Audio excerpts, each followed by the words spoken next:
Bonjour ou bonsoir. Aujourd'hui, la méditation est sur ce que l'anxiété essaie vraiment de te dire. Ne la combats pas. Écoute, ressens et regarde ce que cela veut dire. Mais avant de commencer, pensez à vous abonner et de mettre un petit commentaire à la fin de cette vidéo. Ainsi, tu partages avec moi toutes ces informations, réflexions et méditations. Car il est important de nos jours de le faire chaque jour un peu. Alors installez-vous maintenant confortablement et prenez tout votre temps pour respirer, de vous détendre, d'ouvrir le cœur.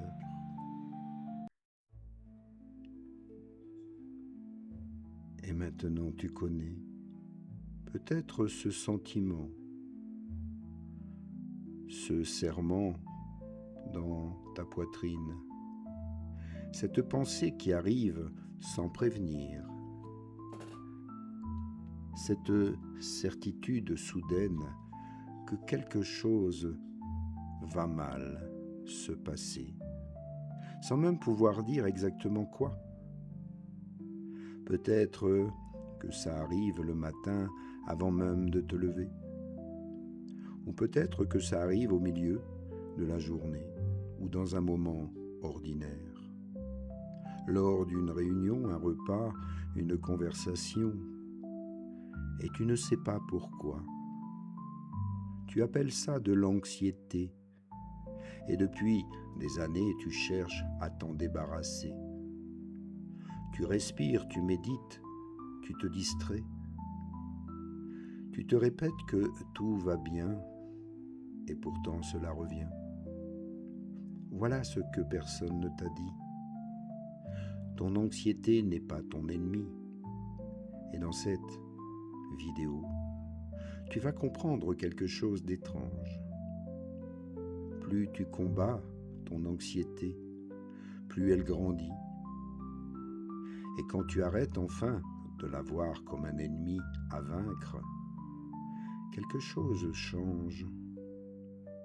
Pas, et tout simplement parce qu'on ne s'apaise pas toujours, surtout en essayant de combattre l'anxiété. Et parfois tout commence quand on comprend enfin ce que l'anxiété essaie de te dire.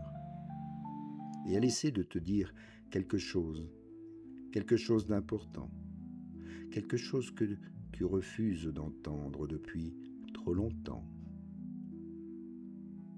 Maintenant, tu vas découvrir enfin pourquoi certaines vérités anciennes comprennent mieux l'esprit humain qu'on ne l'imagine.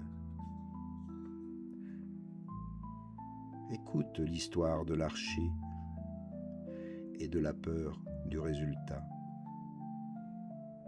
Il y a une histoire qu'un sage racontait sur un archer légendaire. Quand il tirait la flèche, elle arrivait toujours là où elle devait arriver. Pas presque, mais toujours. Et un jour, son maître lui proposa un défi. Il lui posa un verre d'eau sur son bras et lui demanda de tirer. L'archer banda son arc, visa, puis tira, la flèche atteignit la cible. Le verre ne bougea pas une goutte renversée, et son maître sourit. Bien, maintenant recommence, mais cette fois, imagine que tu es au bord d'une falaise. Derrière toi, le vide.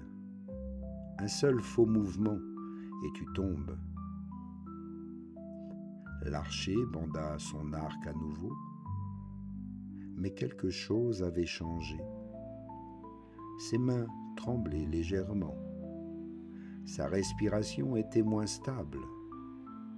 Son regard moins fixe. Il tira, et la flèche manqua sa cible, et le verre d'eau se renversa. Le maître dit simplement, « Tu vois, tu es pourtant le même archer. Ton arc est le même. Tes yeux sont les mêmes, tes mains sont les mêmes. Mais tu as introduit quelque chose qui n'était pas là avant. C'est la peur du résultat. Et cette peur seule est la chose qui a suffi à détruire ce que des années de pratique avaient construit. Voilà ce que l'anxiété fait. Elle ne change pas la réalité, elle change ta façon de te déplacer dedans. Maintenant, tu vas comprendre ce qu'elle essaie vraiment de te dire, cette anxiété, et comment redevenir l'archer qui ne tremble pas. Ce qu'est vraiment l'anxiété, et avant de comprendre ce que ton anxiété essaie de te dire, il faut comprendre ce qu'elle est vraiment.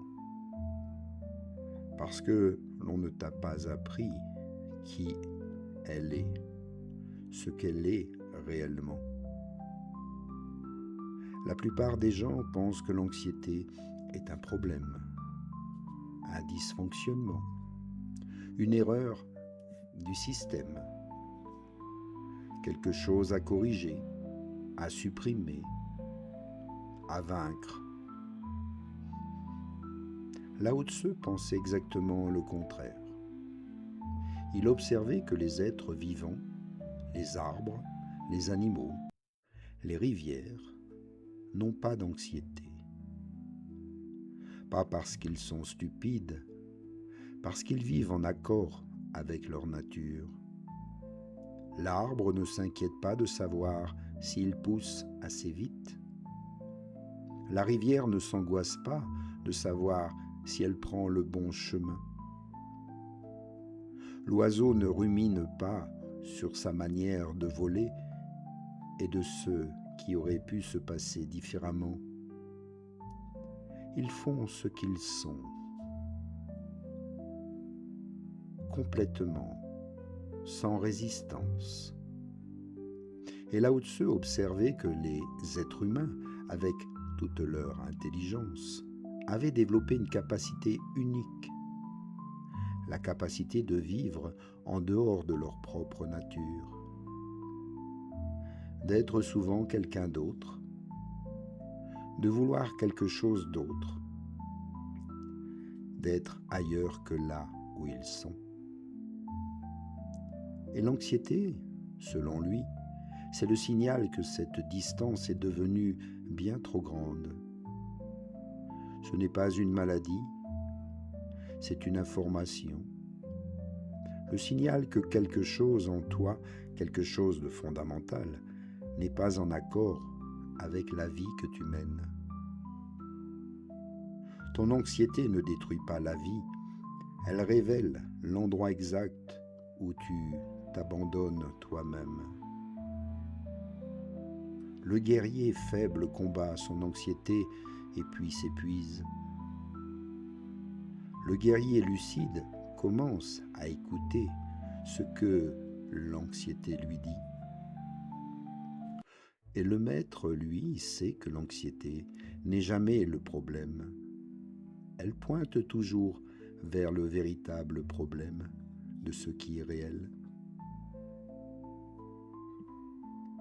Il y a souvent 3 messages cachés de l'anxiété. Alors qu'est-ce que ton anxiété essaie vraiment de te dire? Un sage l'avait observé. Il savait que presque toute l'anxiété humaine vient de 3 sources. 3 messages que tu ignores et qui reviennent plus fort chaque fois que tu les ignores. Le premier message, c'est que tu vis pour quelqu'un d'autre. et regarde ta vie honnêtement. Combien de tes décisions sont vraiment les tiennes? Combien viennent de ce que les autres attendent de toi? De ce que tu crois devoir être, de la version de toi que tu maintiens pour que personne ne soit déçu. Et le sage avait un nom pour l'état original de l'être humain. C'est la naturalité spontanée, l'état dans lequel tu agis depuis ce que tu es, pas depuis ce que tu crois devoir être. Quand tu t'éloignes de la nature, de ta nature spontanée, quand tu passes ta vie à jouer un rôle, alors l'anxiété monte. Pas parce que le rôle est difficile, parce que ton être profond sait que ce n'est pas toi. Le deuxième message, c'est que tu résistes à quelque chose qui est déjà là. Il y a quelque chose dans ta vie que tu refuses d'accepter. Une situation, une vérité, une perte. Quelque chose que tu sais mais que tu n'es pas encore prêt à regarder en face. Et cette résistance, cette énergie que tu dépenses à ne pas voir ce qui est là, crée une tension permanente dans ton corps. Le sage décrivait ça avec une image simple. Un homme qui essaie de tenir par exemple un bâton flottant sous l'eau. Plus il pousse, plus il résiste et plus il s'épuise. Mais s'il lâche le bâton, il remonte tout seul à la surface. L'anxiété vient toujours de la résistance et elle ne disparaît pas quand tu te bats contre elle. Elle disparaît quand tu cesses de vouloir tenir ce bâton sous l'eau, d'aller contre sa nature, que le bâton va flotter. Le troisième message, c'est que tu vis dans un temps qui n'existe pas. Ton anxiété ne se passe jamais maintenant. Elle se passe toujours demain, dans 6 mois, dans 1 an, et dans un scénario que ton cerveau a construit avec une précision terrifiante. Et certainement qu'elle n'existera peut-être même jamais. Mais tu l'as imaginé. Et le sage disait, le passé ne peut pas être rattrapé. Le futur ne peut pas être atteint. Seul le présent peut être habité. Et quand tu vis constamment dans un futur imaginaire, un futur rempli de menaces que tu as toi-même créées dans ton esprit, alors tu réagis comme si ces menaces étaient réelles pour toi. Tu libères du cortisol, il contracte tes muscles. Tu te prépares à la fuite ou au combat contre quelque chose qui n'existe pas encore et qui certainement n'existera peut-être jamais. C'est se battre contre des moulins à vent. Alors prends-en ici conscience maintenant. Écoute ce que l'anxiété veut te dire. Abandonne tes peurs et tes craintes et reviens ici en confiance. Merci pour ton écoute et ton attention.